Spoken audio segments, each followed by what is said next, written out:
Welcome to U.S. Defense Line Channel. Russian authorities began to flee. Panic is mounting in Moscow. Many high-ranking officials made an effort to leave Russian territory quickly. Russia is on the verge of being alone. It is the result of mistakes made in war. In this war that has been going on for months, radical changes and critical news were announced in the country due to Moscow's deficiencies in the military administration and mistakes that caused serious losses. Russia cannot cope with the authorities after the soldiers. As a result of the operations on the fronts, Russian President Putin mobilized thousands of soldiers as a solution. However, in the days when the violence of the war increased, the soldiers who were sent to the regions with insufficient training and equipment suffered great defeats. This started to exhaust the remedies on the Russia side. Upon this, many critical senior commanders were dismissed with radical changes, and notable names were appointed instead. As a result, serious problems began to erupt in the military field. Disagreements increased between the senior commanders and the administration, who became the target of major defeats. This time, according to the breaking news, the Russian authorities are leaving their country one by one. It is stated that the reasons why these officials tried to leave the country were to escape from the mobilization. It has even been reported that between 20% and 30% of the authorities have fled the country. This is thought to be due to the fact that many officials did not want the war in Ukraine, and that Russian President Putin and senior commanders are not satisfied with their decisions, because these officials are aware of the realities of the Ukrainian war. For this reason, they may not want to suffer losses on the fronts for nothing. However, Russia may want to resort to different ways at any time. Despite this, Ukrainian troops continue their strong counterattacks. Explosion sounds echoed again from critical Russian military equipment in Ukraine. Russia is wasting its last power. Critical Russian military equipment caught fire in Ukraine's second-largest region. Last equipment left in Moscow's hands is also wasted. Now the losses have become irreparable. Anti-aircraft missile unit of the Eastern Air Command of the Ukrainian Air Force made such a move in the evening that the explosions came one after another. Ukraine's anti-aircraft missile troops were neutralized by the downing of a Russian combat helicopter in a critical move in Ukraine's second-largest region, Kharkiv Oblast. More and more pieces of Russian military equipment destroyed in the regions. Operations are not limited to these fronts. Operations on the southern front are also starting to yield results. In Kherson, the Russian army may face great defeat.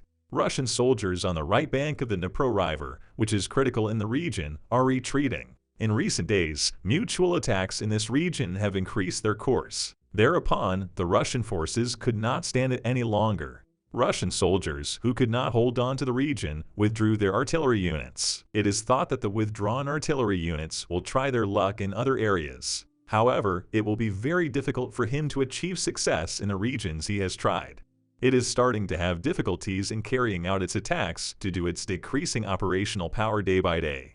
If this situation remains unresolved, the deficiencies in Russia's military resources will be felt more. Notable events have been reported from the critical area on the Eastern Front. Serhiy Haidai, who is stated to be the head of the Luhansk Oblast military administration, made important statements from the region. Haidai explained that Russian forces struck the bridge, fearing the approach of the Ukrainian army. Haidai stated that the bridge over the Krasny River, located near the Krasnoyarsk region on this front, was struck by Russian forces, fearing that the Ukrainian forces were getting too close. Moreover, he stated that the fighting was heavy on the Svartov front and the situation was very tense on the Bakhmut front. Ukraine also seized the military equipment of the Russian forces. With the equipment that the Russian army has to leave behind, it causes the military resources of Ukraine to increase. This time, he announced that in the Luhansk region, the Ukrainian armed forces captured 2 Russian infantry fighting vehicles and a military Kamaz truck loaded with ammunition. Moreover, according to information from the front, it was reported that during the liberation of the Nevsk region, the Ukrainian forces neutralized 34 Russian soldiers. Losses increasing day by day are putting Moscow into panic. Ukrainian planes continue to increase their impressive moves. This time, 32 airstrikes were carried out during the day, He explained that these attacks were made on 23 places where the Russian forces, their weapons and military equipment are concentrated, 6 anti-aircraft defense systems, and 3 platoon strongpoints. Ukrainian air defense forces also destroyed to Orlan 10 unmanned aerial vehicles and a Russian Iskander-K missile. Air defense forces have proven their success since the beginning of the war, preventing much damage. Moreover, it will strengthen its power with the defense systems that will come from countries. Ukraine's rocket and artillery units also announced that they hit 3 ammunition depots, 2 anti-aircraft defense systems, 6 places where the Russian forces' weapons and military equipment are concentrated, and 9 more important military targets. Thanks to the hundreds of shots they carried out, these units also increased the loss of military equipment of the Russian troops. In this way, it became more possible for the Ukrainian army to achieve success in many regions. As can be seen, the attacks prevented by critical moves and every destroyed Russian military equipment contribute to shaping the war in favor of Ukraine. In response to these moves, the Russian forces carried out more than 100 attacks with 5 missile attacks, 23 air strikes, and multiple launch rocket systems. Russian forces also attacked more than 45 sites on the Zaporizhzhia, Donetsk, and Kherson fronts. With these attacks, Russia either tries to maintain control in the region or wants to damage infrastructures. If he attacks to gain control, he often fails to do so. But it can damage infrastructures. This does not turn out well for Russia either. He may be carrying out these attacks because of Ukraine's distraction and increased costs. However, he cannot achieve what he wants in this regard. Because after each attack, Ukraine starts repair works quickly and the attacks of the Russian troops are in vain. In other words, these attacks only lead to a decrease in Russia's resources. General Staff of the Armed Forces of Ukraine continues to share the latest losses of Russian forces.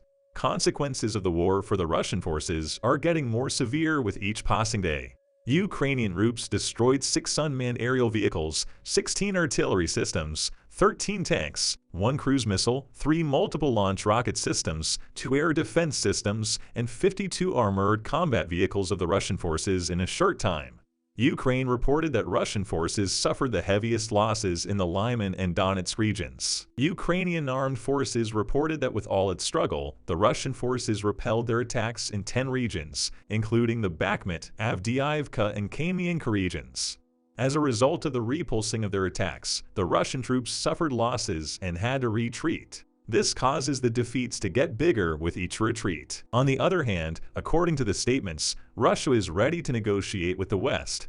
Russian Foreign Minister Sergei Lavrov made important statements on the subject.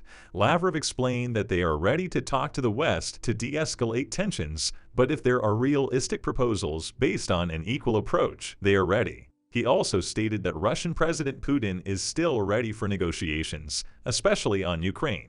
Lavrov also explained that in the last 6 months there have been attempts from the United States and some other Western colleagues to talk to the Russian leader on the phone. Lavrov claimed that Russian President Vladimir Putin never turned down the negotiation offer and that Ukraine refused negotiations at the instruction of Western countries. However, some things are not clear in Lavrov's statements. It is unclear from Lavrov's statement whether the Russian leader is ready to meet with the president of Ukraine or with countries he claims are escalating tensions. It is also thought that Ukraine is not ready for this situation. Tensions increased on both sides, especially after the attacks on infrastructures. It has been a matter of curiosity in which direction the countries will move in time. Every advance on the fronts is now even more important for the next moves. For this, each move had to be carefully chosen. We will see what kind of progress the armies of both countries will make in the future. With each advance, successes and defeats will increase. Important thing is how to deal with the defeat and to ensure its stability by continuing the successes. Now each move is more important than the one before. In the long run, the party that progresses without mistakes and can ensure stability in their success will gain an advantage. We'll see what happens in the next few days. We have reached the end of another video. You can support us by liking the video. You can easily follow new videos by subscribing. I wish you all a war-free day. See you.